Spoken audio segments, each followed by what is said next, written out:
Bon, ben, il est 9h moins le quart passé.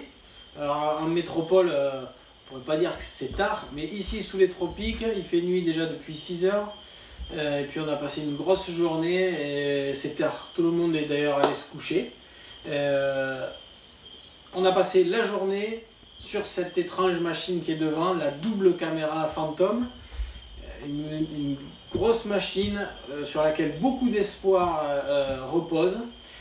L'espoir des chercheurs d'un côté de faire des choses inédites avec ça, et l'angoisse des plongeurs de l'autre côté qui vont devoir manier ça par 120 mètres. Et je suis le premier concerné. Donc cette machine, on a passé presque la journée à la monter, c'est compliqué, il y a deux caissons vidéo reliés. Imaginez un énorme compas dont le bras du compas fait 1,30 m, deux caméras à chaque extrémité, des poignées dans tous les sens pour pouvoir le diriger. Enfin voilà, c'est quand même un objet très compliqué.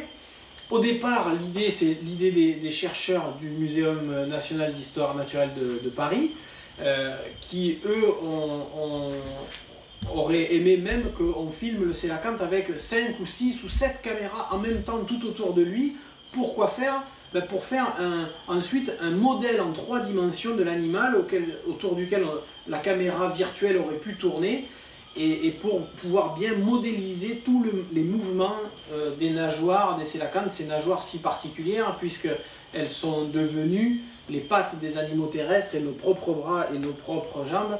Et cette histoire-là a commencé il y a 370 millions d'années. Donc c'est intéressant de savoir comment ces nageoires bougent. Voilà. Donc entre leur ambition aux chercheurs de filmer le sélacanthe avec 5 ou 6 caméras, et puis les contraintes qu'on a dans ces plongées profondes, on a trouvé un juste milieu dans un bras de fer cordial entre chercheurs et plongeurs, où finalement c'est avec 2 caméras. Il va falloir qu'on fasse rentrer le sélacanthe entre ces 2 caméras, et c'est comme ça qu'on va peut-être réussir à modéliser les mouvements de l'animal en 3 dimensions. Voilà. On verra si on y arrive. C'est déjà pas simple de descendre jusqu'à 120 mètres dans les conditions de courant, et avoir l'ambition d'amener cette énorme machine au fond, c'est encore autre chose. Voilà. Enfin, on n'a pas fini d'en parler de cette machine.